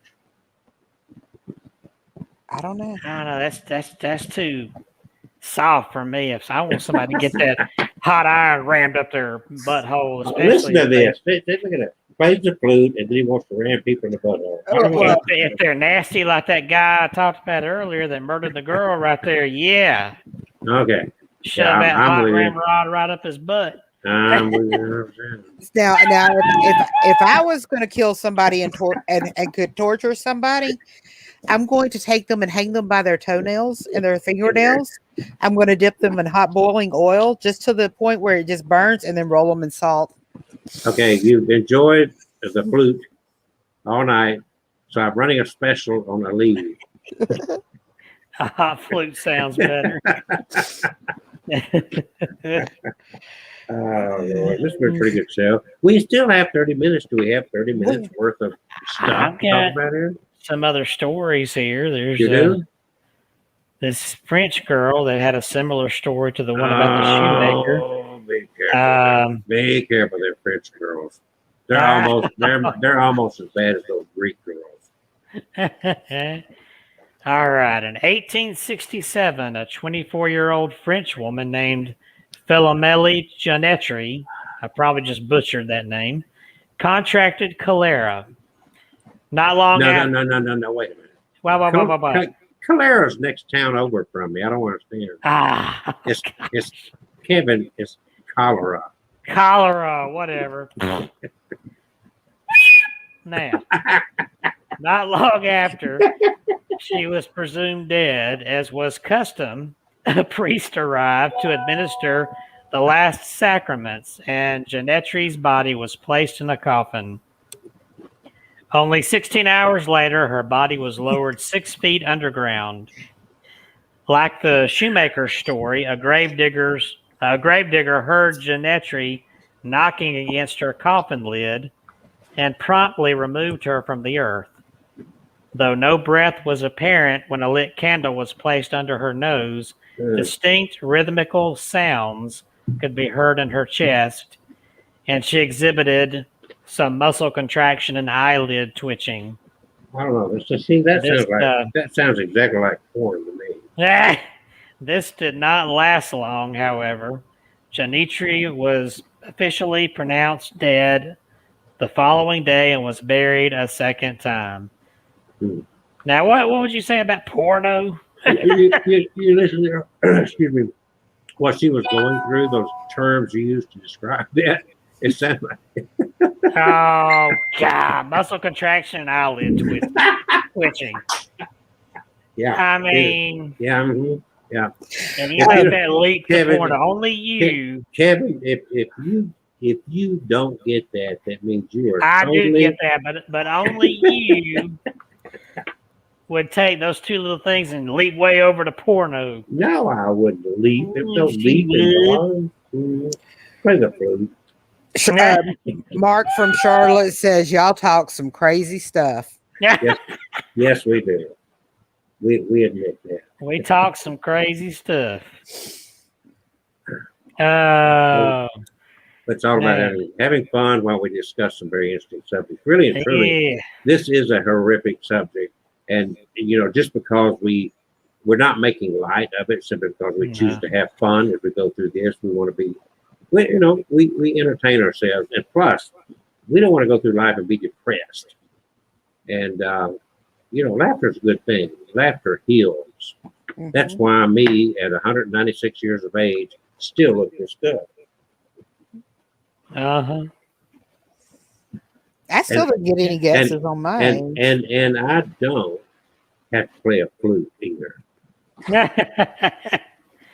He just lets his little bald head shine.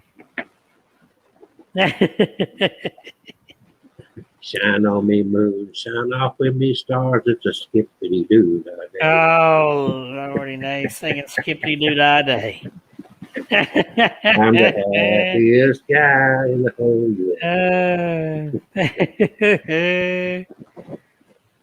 All right, so we now have 25 more minutes of time left to Yeah. talk about being buried alive. What So else? has anybody that's listening, watching this, post in the comments, would like to know, have you had a buried alive phobia? Is it something you have concerned yourself with at any point in time in your life? Did you wake up at 4 o'clock in the morning and did you all of a sudden think about being buried alive and it keep you awake the rest of the night? Or did you just go to a funeral and you're thinking as the corpse is being laid into the ground to be buried? Did your thought ever cross your mind that I hope they're really dead? Share your thoughts. Share your innermost thoughts. So, and Billy Bird says the fun keeps him coming back. That and Kevin with the flute, of course. Okay. I had not long after I'd met you, Kelsey, one of my mom's good friends passed away. And it was kind of freaky because do you realize that since you met me, how many people in your family have died? Hello, God. You ever thought about that? You kill them. But anyway, she passed away, and as she was laying in her casket, her eyes were watering. She was crying. That's that they didn't. And that's the first time I'd ever seen anybody cry dead. Yeah. Because when they get to that point in the bombing process, the eyeballs are not there. But there are fluids from the embalming fluid seeping out. We pop the eyeballs out and put glass in there. Oh, they do pop the eyeballs out? Well, used to, they put a penny on the eyelid, But some embalmers actually just go ahead because the eyelids are going to sink in rather quickly. Because the eyelids are the eyeball is going to sink in rather quickly because the eyeball is mostly fluid. You look inside the eyeball, what do you got? What's in there? You got some space going. Huh? Yeah. So that's one of the things when a body dies, that fluid starts going away and it's not coming out from within the eyeball. So to keep that and keep the body looking like it's just sleeping, they go to extremes with a lot of things to do. It's just like, why do we not concern ourselves anymore with bodies, the muscles tightening and people rising up in their caskets? Because we have a metal rod that we take and we stick it in the arm and we loosen, break all the tendons and whatnot. So they're not connected. As the body's laying there, we've already put a rod in there and disconnected all that. I don't know if you knew that or not. Nope. I did know that. Yeah. And there's certain body parts that will be unpackaged as well in the embalming process. So believe me, you don't want, if you've had your body, somebody's body embalmed, you want it to be closed because what's happened to the cavity and whatnot here does not make for a pretty sight. And when you stitch together a dead body, it doesn't do like living skin will do. It's like, it looks like a Frankenstein stitching. Mm-hmm. Now, okay. I've seen people die with their mouths open like this. Yeah, well, we actually take a needle that's hooked and we sew it shut from inside.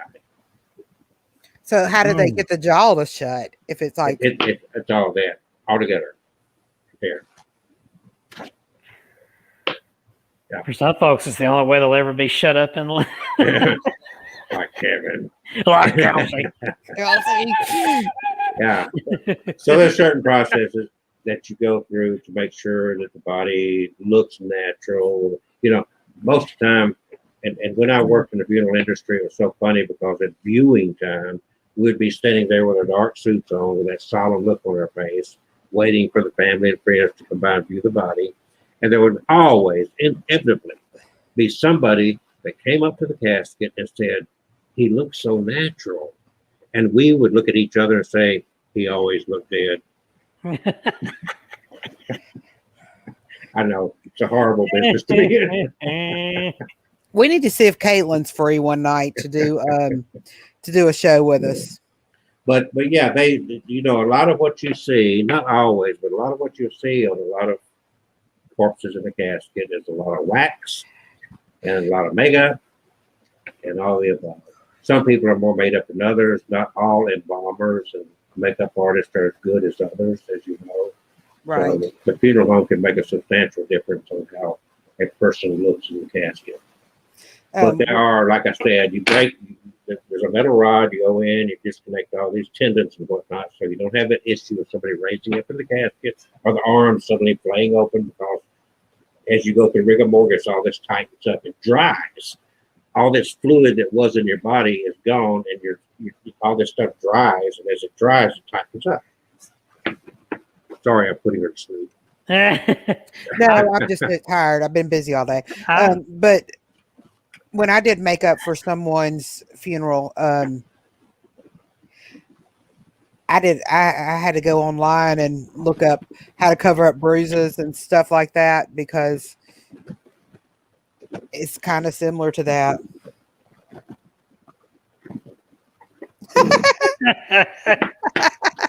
Sorry. I know she didn't say I was looking hot tonight.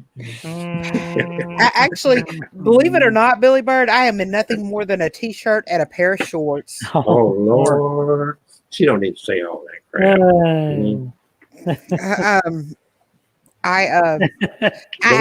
The wonderful thing about Zoom meetings is you don't have to get dressed from the waist down. Kevin don't want to talk about it.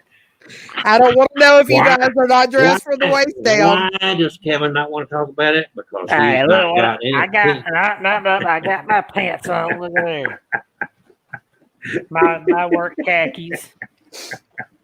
I have on a pair of black shorts. All right, folks, we that got about 20 minutes for some more stories if Kevin get that flute out of his mouth. We got a flute addiction. All right, here's another creepy buried alive story here. Usually, is that creepy or a creep? Creepy. Oh, wait a minute. Here we go. No, Kev does not sleep with his flute. No, Kevin sleeps with a bunch of dolls. No, he does not sleep with a bunch of dolls. Okay, Kevin. Can I tell the story now? Give me the story. Usually, when you're on a first date with someone, you think about how it will come to a close at the end. Oh, this is apropos after what Billy Bird said about her date time.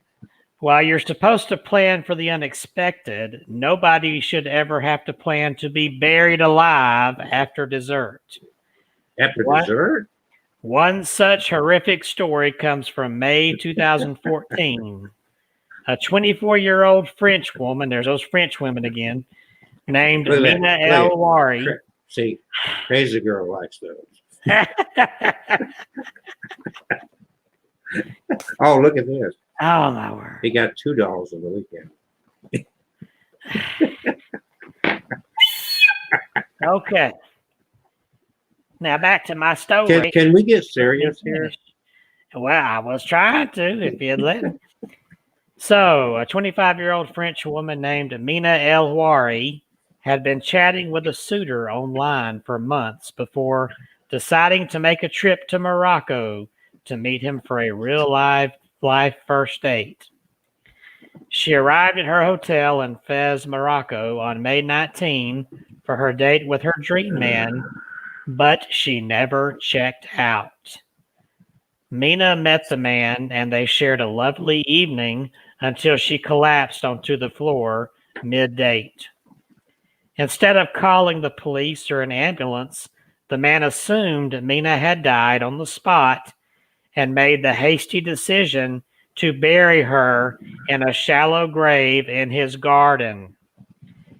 The problem was Mina was not actually dead. As it happens, she was an undiagnosed diabetic and was in a diabetic coma while he buried her alive. A few days passed before Mina's family filed a missing persons report and flew to Morocco to try and find her. The Moroccan police were finally able to track down her murderer and raided his home. They found his muddy clothes and used a shovel before discovering the horrific scene in his backyard. The man confessed to his crime and was charged with manslaughter. So that's frickin' creepy. Go on a date and get buried alive. And I got another one here. This one goes back in time. In July 1893, a farmer named Charles Boger and his wife were living in Whitehaven, Pennsylvania, when Mrs. Boger suddenly died of unknown causes. Doctors confirmed her death, and she was promptly buried. That should have been the end of the story, but sometime after her death, a friend told Charles that his wife had suffered from hysteria before Charles had met her, and it was possible that she had not actually been dead. The very thought of Mrs. Boger having been buried alive haunted Charles until he became hysterical.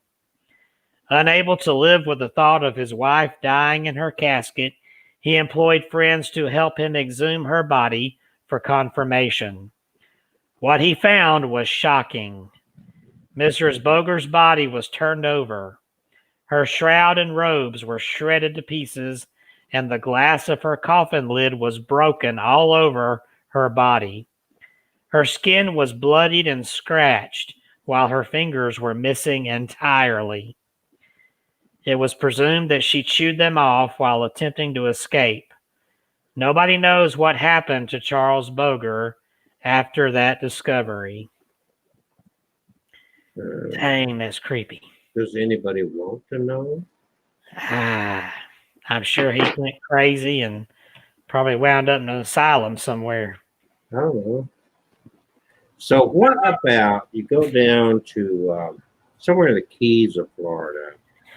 And this kind of ties in a little bit, except they were not buried alive, but somebody that kept the body of their wife. Familiar with those stories? I'm familiar with one where the guy supposedly kept his wife's body and turned it into a mannequin, which he displayed in her wedding dress in the store's front window. I don't know about that one. I think it was found in Mexico, wasn't it? When you're talking about? Yeah. Yeah. So this is an old story. But anyway, we'll cover that. That will be one we could cover at a later time. Okay. Yeah, that'd be a good one for another. If you do, does anybody like these stories at all? Yeah, I've got some stories where people have, what do you call it, taxidermied a dead body. One happened. Well, the one, yeah, there's one. The one in Florida, I think he had kind of turned his wife into a doll. Yep. So how many dolls in your house are actually human beings? No, none. Are you sure? Whatsoever. I'm absolutely freaking positive. Yeah. What about Norman? Norman stuffed his mama. Yep, we know about that. Yeah. Mother! You do that rather well. Blood, mother, blood. Well, I've watched those movies a million times. Well, we missed our movie night this last year because of COVID. There you go. I love the stories here, says Billy Bird. So Billy Bird. Billy Bird joins us every week, so he must love us. And I think he's the one. Anyway, yeah, I did a live stream early in the morning about the wishing machine. I think it was Billy Bird that was there at 7 o'clock in the morning. Billy Bird, where are you from? look at this comment. Norman needed a flute. Oops, there you go.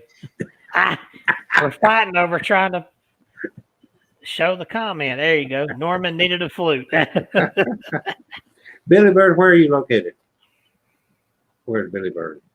It is now 8:49. We have approximately 10 minutes left in the show, and we don't want to see if Kevin has any more of these stories to share. Yes, I got another one. Oh, here's remember, Catherine should be able to tell us this. how many days before Halloween? 117. There you go. Yeah. You're getting close. And it was kind of it was a little bit of a dub. Even though we had a lot of trick or treaters at the house, we put a table out front with all the little bags of treats and put a microphone and whatnot. But it wasn't quite the same. So 2021 maybe be a lot better. Scary time. Of course, for us, what you got to understand for us is every day is Halloween. And Billy Bird is from Kentucky. There it is. All right. Oh, man. I know there's a lot of spooky, strange, abnormal things taking place in Kentucky. I'm aware of that. Yeah. I wonder hey, Billy Bird, what happens in all those caves? Y'all got a lot of caves up there? Mammoth Cave, I think it's there. Well, that's not the only one. Yeah. It's the biggest one. Watch out. Watch out. There goes the flute. Look out.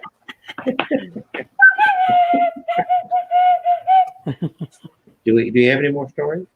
Yeah, I got this one here about a little girl here.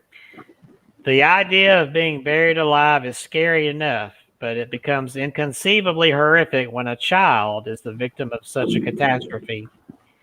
In August 2014, that is exactly what happened to a 6-year-old girl in, I'm going to mess this one up, in Uttar Pradesh, India. According to the girl's uncle, Alaka Swathi, a married couple that lived close to the victim, told the girl that her mother wanted them to accompany her to a fair a few villages over. It wasn't until they reached an expansive sugarcane field that they proceeded to strangle the girl and bury her for an unknown reason. Luckily, some of the villagers working in the field saw them enter and became suspicious when they exited without the child. They went to the spot and found her unconscious and not breathing in a shallow grave just inside the field. They were able to rush her to the hospital in the nick of time, and when she regained consciousness, she was able to identify her kidnappers. The girl did not remember being buried alive. Police do not know why the neighbors planned to kill the girl, and the hunt is still on for the 2 suspects. As horrifying as the case is, luckily it did not end with a tragic death. So that was in 2014. I hope they found them by now. I don't know if there's any updates on that out there. Here's one you mentioned earlier about voluntary, buried alive voluntarily. Yeah. For as long as humans have been alive, there have been cases of those trying to defy fate. There are now tutorials on what to do if you find yourself 6 feet under with no means of escape, and people have gone so far as to be voluntarily buried alive to try and escape death. In 2011, a 35-year-old Russian man did just that, only to succumb to a tragic death. For whatever reason, the man in question believed that burying himself alive for 24 hours would make him lucky for the rest of his life. With some help from a friend, he dug a grave outside the city of Blagovenish and inserted a makeshift coffin, complete with air piping, a single bottle of water, and a cell phone. Once the man got inside the casket, his friend covered him with nearly a foot of dirt and left. The man called his friend just once to say he was fine, but when the friend returned to relieve him in the morning, he was dead. It seems that an overnight rain might have blocked the air pipes and left the man to suffocate in his own casket. While this story is tragic, the more disturbing thing is that being buried alive was a popular internet trend in Russia at the time. So who knows how many more suffered the same horrific fate. Well, as we close in on this evening show, let's talk about this for a moment. Oh, there you go. Let's wrap it up here on this note. What phobia did George Washington, Hans Christian Andersen, and Chopin have in common? The answer is They all suffer from taphophobia, otherwise known as the fear of being buried alive. Very subject we're talking about tonight. Composer Jobin left instructions asking for his heart to be cut out to make sure that he was dead. Wow. U.S. President Washington requested to be laid out for 3 days, and author Christian Andersen asked for his arteries to be cut open so he'd bleed out. Didn't know he was dead. For the era of modern medicine, the phobia was not entirely irrational, as there were hundreds of reports of people being buried alive in the 1800s. During Queen Victoria's reign, one designer even came up with his own safety coffin. Although it didn't quite take off, from Dr. Timothy Clark Smith's invention rose a 6-foot shaft with a window at the top so that when he was buried, mourners could look down on his body. It also had a bell that could be rung from a string in the coffin. American John Critchbone designed a coffin in which a T-shaped pipe from the surface passed through the lid.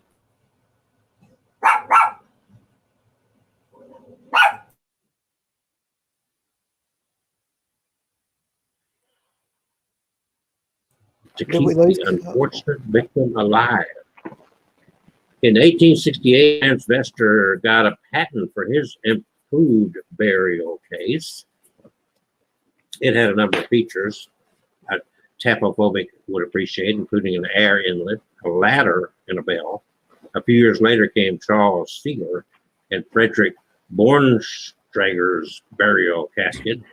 The design was improved by the addition of a battery-powered alarm and spring-loaded rod, which would raise up, carrying feathers to tell people above ground there was something going horribly wrong beneath it.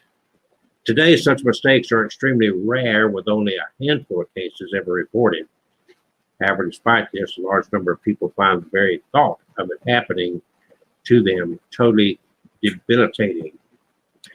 Harley Street hypnotherapist Adam Cox, known as the phobia guru, says that most people are anxious at the thought of being buried alive because it taps into several elements of genuine phobias.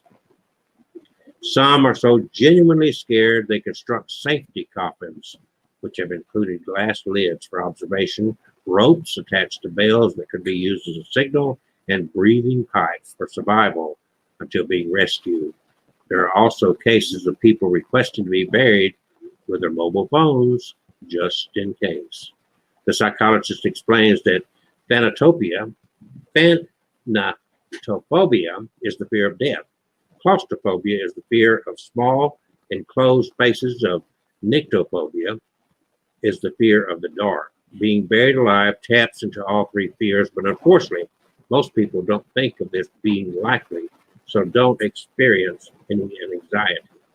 But having nightmares of being buried alive are also a common occurrence, with sleep experts saying that it can be a sign that there is confusion or conflict in your life. Teresa Ching, who wrote the Dream Dictionary from A to Z, says about this dream, you urgently need to find a way to escape restrictions and get a new perspective on the situation you're in. If you can't do it by yourself, you need to reach out to others for help. Adam Cox says the trigger for patients is usually hearing a story about someone that it was either buried alive or almost buried alive. Mr. Cox says this then leads them to imagine being in a coffin. Thinking about what they would do in this situation can lead to anxiety or even panic attack. This is known as the sensitizing event, or the point of inception. This fear is an unconscious fear, so looking at the logical probability of it happening doesn't help. This is really a fear caused by intrusive thoughts, and cognitive behavioral therapy or clinical hypnotherapy can eliminate the fear in just a single session, just in case you had issues and were disturbed by what we talked about this evening, to make you feel better as the night progresses. So all we can say now at 9 o'clock in the evening is sweet dreams. Yes. Have a great night, everyone. Peace. Good night.